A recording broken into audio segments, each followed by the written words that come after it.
इस संसार में हर मनुष्य अपने अपने संस्कारों, परंपराओं और आदतों के अनुसार जीवन जीता है। कोई शाकाहारी होता है तो कोई मांसाहारी। लेकिन जब संत महापुरुषों की वाणी सुनते हैं और आध्यात्मिक मार्ग पर चलने की कोशिश करते हैं, तब हमें अपने जीवन और अपने कर्मों के बारे में गहराई से विचार करने का अवसर मिलता है।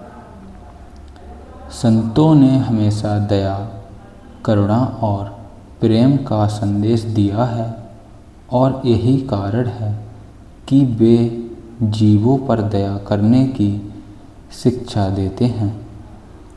संत महापुरुष कहते हैं कि इस संसार में जितने भी जीव हैं, चाहे मनुष्य हो, पशु हो, पक्षी हो या कोई छोटा सा कीड़ा, सबके अंदर एक ही परमात्मा की ज्योति है।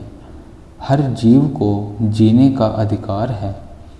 जब हम किसी जीव की जान लेते हैं या उसे अपने स्वाद के लिए कष्ट देते हैं, तो कहीं ना कहीं हम उस परमात्मा की रचना को ही नुकसान पहुंचा रहे हैं।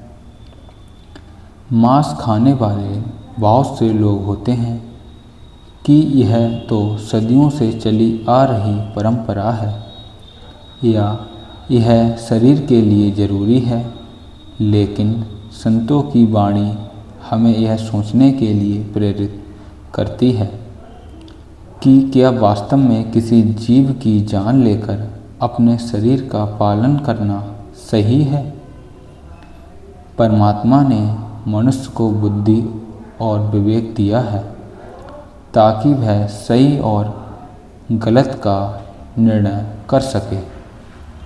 जब हमारे पास फल, सब्जियां, अनाज और अनेक प्रकार का शुद्ध भोजन उपलब्ध है, तो फिर किसी जीव को मारकर भोजन करने की आवश्यकता क्यों होनी चाहिए। संतों ने हमेशा अहिंसा को सबसे बड़ा धर्म बताया है। अहिंसा का अर्थ केवल मनुष्य को कष्ट ना देना ही नहीं है, बल्कि हर जीव के प्रति दया का भाव रखना भी है। जब मनुष्य का हृदय दया से भर जाता है, तो वह किसी भी जीव को कष्ट पहुंचाने की कल्पना भी नहीं कर सकता। यही दया और करुणा धीरे धीरे उसे परमात्मा के और करीब ले जाती है। आध्यात्मिक मार्ग पर चलने वाले संत कहते हैं कि जो भोजन हम खाते हैं उसका असर हमारे मन और विचारों पर भी पड़ता है। सात्विक और शुद्ध भोजन मन को शांत और पवित्र बनाता है, जबकि हिंसा से प्राप्त भोजन मन में अशांति और क्रोध जैसे भावों को बढ़ा सकता है। इसलिए संत महापुरुष अपने शिष्यों को हमेशा शाकाहारी और सात्विक जीवन जीने की सलाह देते हैं। इसका मतलब यह नहीं है कि मांस खाने वाले लोग बुरे होते हैं। संतों की दृष्टि में कोई भी मनुष्य बुरा नहीं होता। हर मनुष्य परमात्मा की संतान है। फर्क केवल इतना होता है कि किसी को सही ज्ञान पहले मिल जाता है और किसी को बाद में। जब मनुष्य सत्संग सुनता है, संतों की वाणी पर विचार करता है और अपने अंदर झांकता है, तब उसके विचार धीरे धीरे बदलने लगते हैं। बहुत से लोग ऐसे भी होते हैं जो पहले मांस खाते थे, लेकिन जब उन्हें संतों का सत्संग मिला और उन्होंने दया तथा अहिंसा का महत्व समझा, तो उन्होंने स्वयं ही उस आदत को छोड़ दिया। यह बदलाव किसी दबाव से नहीं आता, बल्कि समझ और जागरूकता से आता है।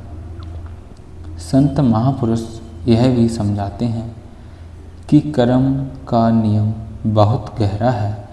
जो कर्म हम करते हैं उसका फल हमें कभी ना कभी जरूर मिलता है।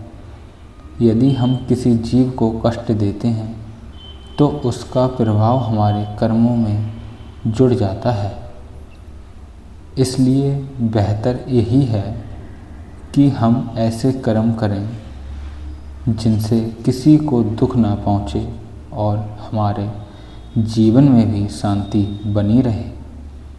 जब मनुष्य दया, प्रेम और करुणा को अपने जीवन का आधार बना लेता है तो उसका हृदय धीरे धीरे पवित्र होने लगता है।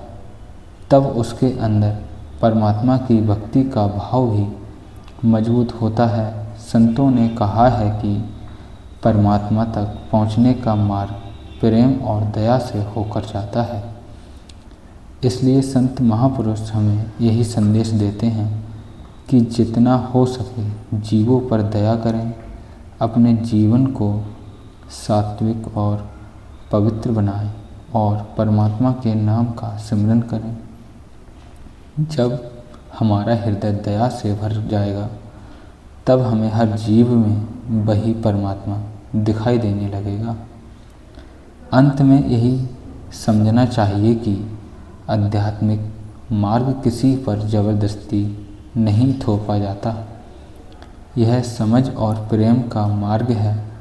सत्संग सुनते सुनते, संतों की वाणी पर विचार करते करते मनुष्य के अंदर धीरे धीरे परिवर्तन आता है और जब यह परिवर्तन आता है तब मनुष्य अपने आप ऐसे जीवन की ओर बढ़ने लगता है जिसमें दया, अहिंसा और प्रेम का वास हो। यही संतों की सच्ची शिक्षा है और यही आध्यात्मिक जीवन की असली पहचान है। तो साथ संगत जी, आपको हमारा यह सत्संग अच्छा लगा होगा तो आप जी से विनती है, ऐसे ही सत्संग सुनने के लिए आप हमारे चैनल को सब्सक्राइब कर सकते हैं और फेसबुक पर आप देख रहे हैं तो हमारे चैनल को आप फॉलो कर सकते हैं। राधा स्वामी जी।